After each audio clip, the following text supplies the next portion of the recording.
हजूर शेखुल इस्लाम वल मुस्लिमीन हज़रत ख्वाजा मोहम्मद कमरुद्दीन सियालवी के 42वें सालाना उर्स मुबारक की तकरीबात का आगाज़ आस्ताना आलिया सियाल शरीफ में हो गया। उर्स मुबारक के पहले रोज़ तकरीबात की सदारत सियाल चश्त कलंदर ज़मान हज़रत ख्वाजा मोहम्मद ज़ियाउल हक सियालवी साहब ने की।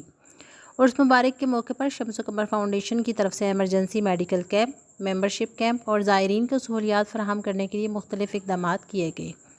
इन कैंप्स में शम्स कमर फाउंडेशन के रज़ाकारान दिन भर अपनी खिदमात सर अंजाम देते रहे।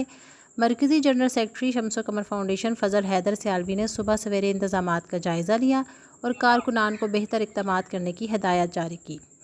चेयरमैन शम्स कमर फाउंडेशन साहबजादा मोहम्मद कासिम सियालवी साहब ने उर्स मुबारक की मरकज़ी तकरीबात में शिरकत करने के बाद फाउंडेशन की तरफ से लगाए गए इन कैंप्स का मुआयना किया और बेहतरीन इंतज़ामात पर ज़िम्मेदारान की हौसला अफजाई की।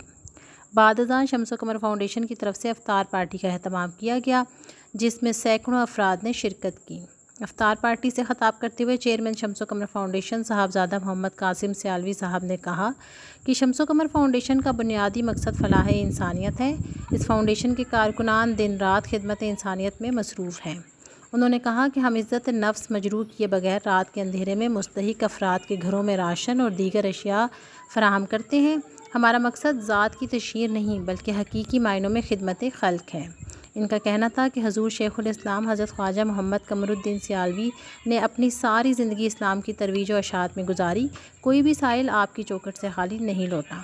साहबजादा मोहम्मद कासिम सियालवी साहब ने कहा कि ज़रूरत इस अमर की है कि हम हजूर शेखुल इस्लाम की सीरत पर अमल पैरा हों।